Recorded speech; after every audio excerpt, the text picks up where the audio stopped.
Hello students, welcome to my channel. आज आम video रे षष्ठ श्रेणी संस्कृत बहिर द्वाविंश पाठ अर्थात पाठ नंबर 22 विषय वस्तु रही अव्यय प्रयोग अर्थात अव्यय पदर प्रयोग आम जाना। अव्यय पद पिला माने क्या कहुए ना न पेय अव्यय अर्थात जो पदर कि परिवर्तन किसी हुए ना अव्यय पद कहुए।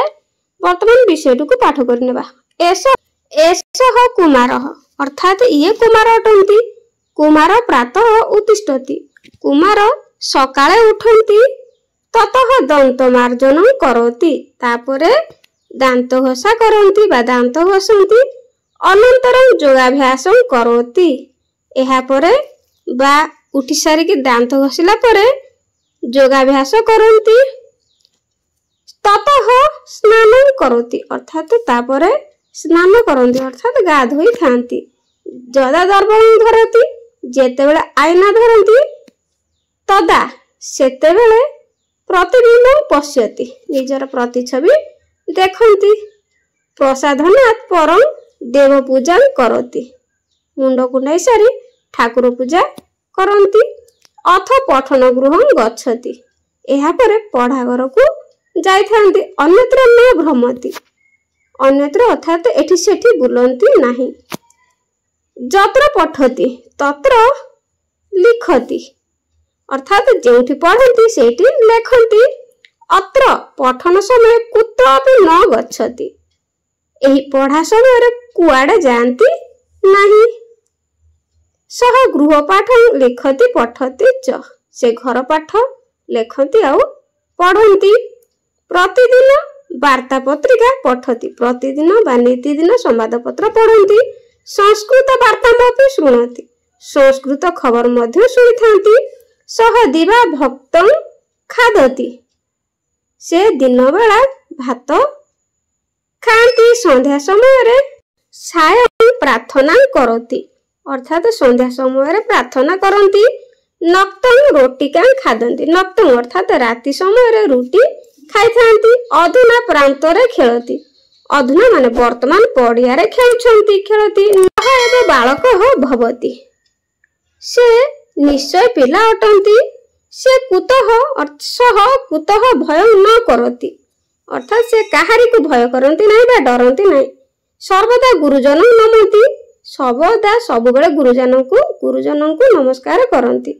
एकदा स देशभक्त भविष्यति थरे से देशभक्त बा देशर भक्त हेबे। सह सर्वत्र प्रशंसित से सबुठारे प्रशंसा पाउछंती। एठारे शब्दार्थ देइछि पिला माने मने रखिबो। प्रातः अर्थात सकाळे उत्तिष्ठति उठे। जदा जेतेबेले तदा सेतेबेले अन्यत्र अन्य आड़े जत्र जेउठारे तत्र सेठारे अत्र एठारे कुत्र केउठारे। अपि माने मध्य च माने ओडिया ओ एवं सर्वदा। वार्ता पत्रिका संवाद पत्र दिवा दिन ओ भक्त माने भात। सायं संध्या पिला माने मन के प्रातः माने सकाळ सायं माने संध्या। नक्त माने राति नक्तम राति रोटिकाम रोटी। अधुना वर्तमान प्रांतरे पड़ियारे एवं ही कुत्र केउठारे एकदा दिने सर्वत्र सबुआडे। अतया पर अनंतरम एहा पर प्रतिदिन सबुदिन। ततः तापरे परम परे प्रसादनात् परम वेशभूषा सजबाज परे। वर्तमान पिला माने पढ़ी नेले एवं शब्दार्थ गुड़िक जानी नेले वर्तमान अभ्यास गुड़िक करनेबा। 1 नंबर शून्य स्थान पूरयतु अर्थात शून्य स्थान पूरण कर। एठारे तळे शब्द गुड़िक दे देइछि एठार नेकी शून्य स्थान पूरण करिबा। कुमारः कुमारः डैश उत्तिष्ठति एठी हबो कुमारः प्रातः उत्तिष्ठति ओडिया रे मध्ये प्रातः लिखि परिबो। योगाभ्यास करोति उठी सारला पर योगाभ्यास केतेले करंती ना अनंतरम अनंतरम।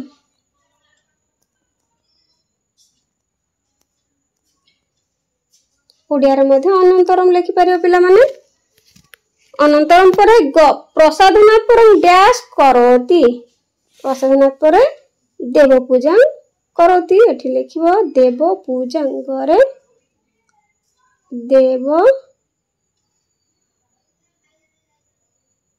पूजम देवपूजम करोति। ख यत्र पठति तत्र डैश तत्र लिखति। एठी पिला माने लिखिबो लिखति।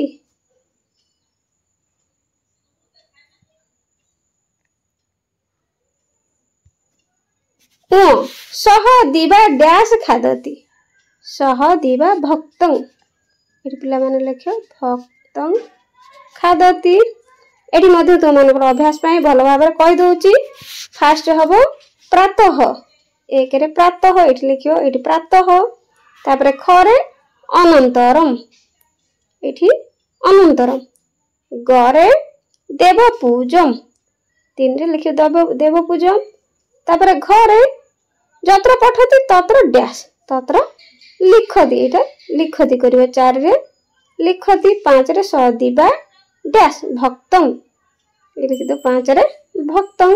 1 नंबर कर सारिले वर्तमान 2 नंबर करबा स्तंभं मेलयतु अर्थात स्तंभ मेलन करबा। क स्तंभ सहित क स्तंभ को जोड़िबा। ए गोटे दे देछि एसह कुमार। खरे यत्र पठति संस्कृत वार्ता शृणोति। दिवा दीपा होची खादति तत्र लिखति। 3 नंबर वाक्य रचयतु अर्थात वाक्य तैयारी करो। एठार शब्द गुडिक देछि। शब्द गुडिक नेकी वाक्य गठन करिबा। एठार तुम मानकर सुविधा पाई एठी उत्तर लिखि देछि। कुमारः कुमारः प्रातः पठति। कुमारः सायं लिखति। कुमारः नक्तं पठति। कुमारः अधुना उत्तिष्ठति। कुमारः एव गच्छति। सः प्रातः उत्तिष्ठति। सः सायं पठति। सः नक्तं गच्छति। सः अधुना लिखति। सः एव पठति। सेबल एषः प्रातः लिखति। एषः सायं गच्छति। एषः नक्तं पठति। एषः अधुना लिखति। एषः एव गच्छति। पिला माने ए भली वाक्य लिखिबो। पिला माने वीडियोटी भल लागितले चैनल को लाइक शेयर सब्सक्राइब करिया पे जमार भूलिबेनी। आज पे रहउची धन्यवाद।